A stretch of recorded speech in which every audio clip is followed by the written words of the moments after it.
Vamos falar sobre a Argentina, porque o primeiro índice de inflação no país, sob comando de Javier Milei, indicou uma desaceleração na alta de preços.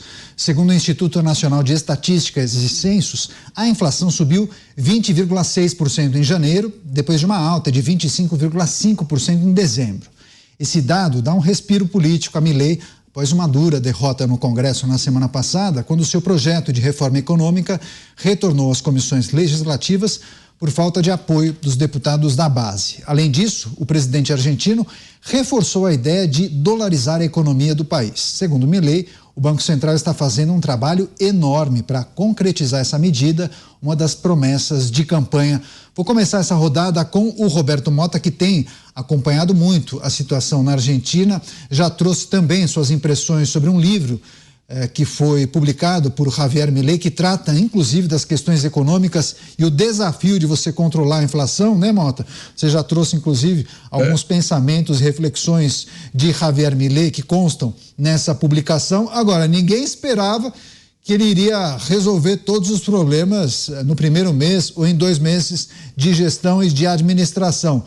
Mas o que essa informação em relação à inflação, que perdeu força, pode indicar? Coisas melhores estão por vir?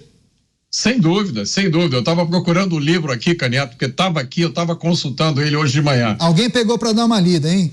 Eu não vou nem dizer quem é, para quem pegou, para não criar problema aqui para mim em casa, né? Já chegam os debates que eu tenho aqui no Pingos.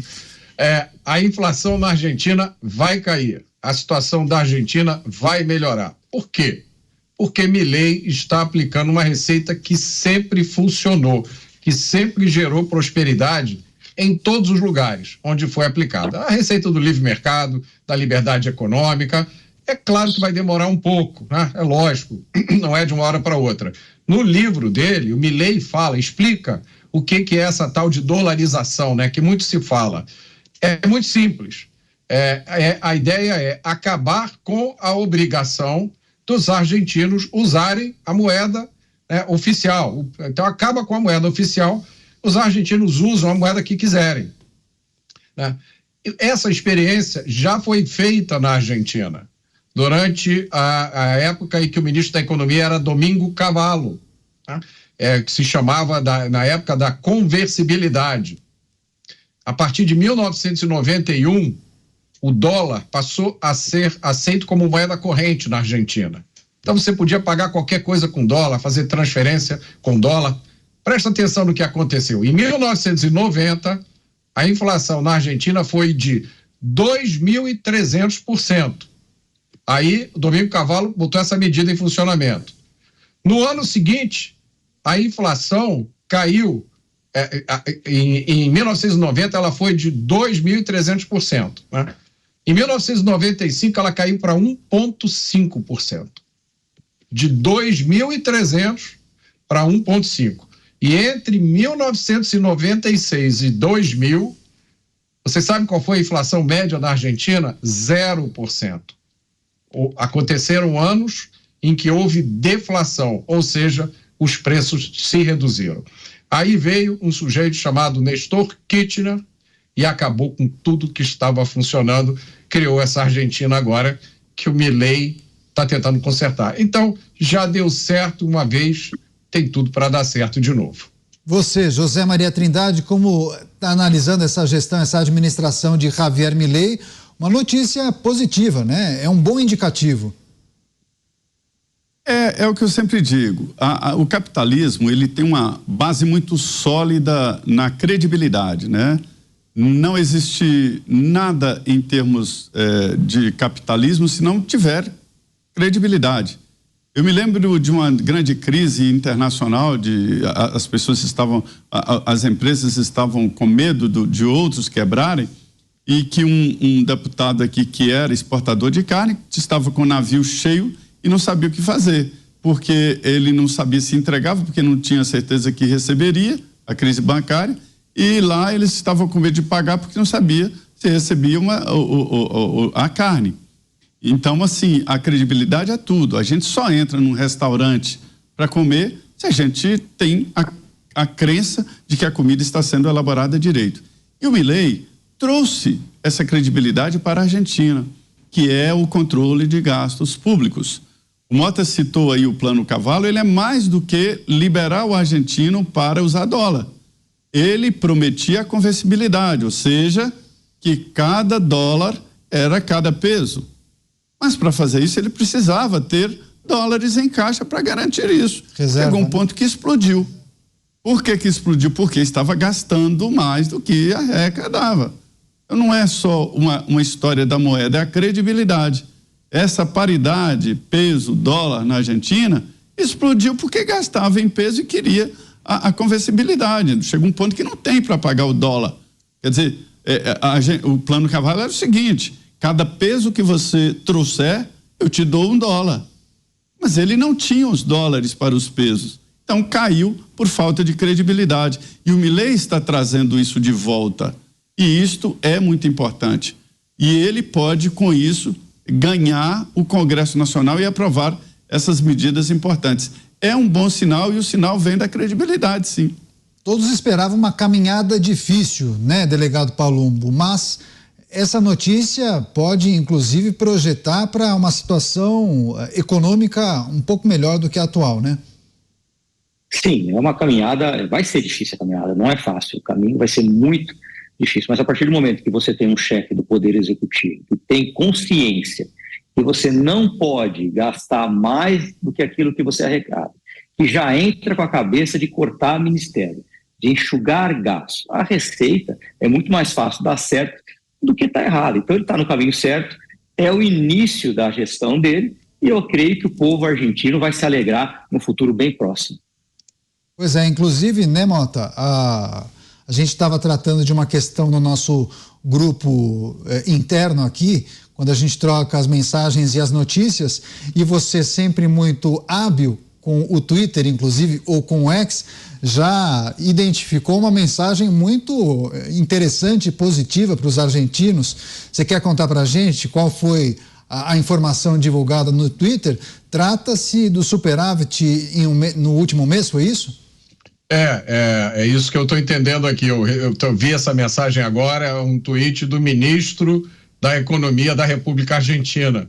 E isso já é uma demonstração do tipo de mundo que a gente está vivendo, né? Aparentemente essa notícia não está ainda em nenhum meio de comunicação, mas foi um tweet que ele fez anunciando um superávit aqui. De 518,408 milhões, né? Exatamente, é isso.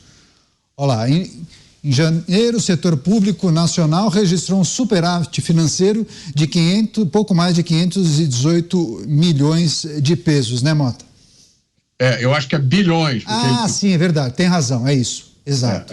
É bilhões, e aí ele está dizendo, né, ele está falando aqui que houve um superávit primário de um determinado valor, pagou os juros e aí sobrou então esse dinheiro. Então, o ministro da Argentina usando o Twitter para dizer que já está dando certo. É verdade que eles usam uma medida diferente, seria como 518 mil milhões, que Exato. Daria 518 bilhões de pesos argentinos, que é uma situação muito interessante para um país que estava registrando déficit mês atrás de mês. E claro que isso certamente vai impulsionar a Argentina para entrar num ciclo virtuoso, né, Zé Maria? Isso pode, inclusive, de certa maneira, chamar empresas para que comecem a investir na Argentina, né? O capital estrangeiro começará a aparecer certamente. Eu acho que é um processo que a gente vai observar. E os argentinos vão sentir isso dia após dia, né?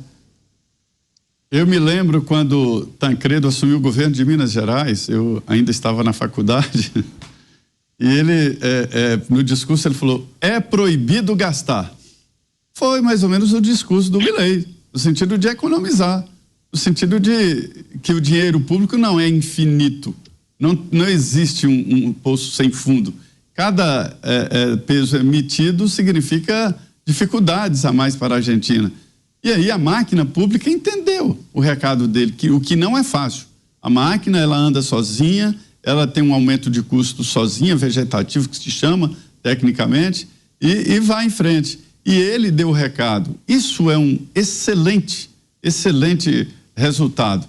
porque esse rigor fiscal é que faz o país crescer, é que faz o país ter credibilidade e possibilidade de investimento. Você, para fechar, delegado Palumbo, as expectativas e projeções para a administração de Javier Milei, isso mexe de que maneira com o nosso país, a nossa relação? Vai melhorar bastante, eu acredito, né? Até na credibilidade da Argentina, que estava em baixa, né? E o Zé Maria foi perfeito. A gente tem que economizar. Numa casa, se a gente gasta mais do que a gente ganha, a gente vai afundar. E o pensamento do Milei é exatamente esse: cortar gastos, economizar, cortar mordomias, ministérios, parar com essa filosofia de cargos para amigos dos amigos. A receita é o sucesso. Claro que isso vai demorar, não vai ser da noite para o dia, mas a gente vê luz no fim do túnel. Ao contrário, aqui no Brasil, onde se está gastando muito mais do que se arrecada, e isso é um perigo. Nós saímos de 23 ministérios, estamos com 38. Isso é um perigo, isso é uma bomba relógio que tende a explodir lá na frente.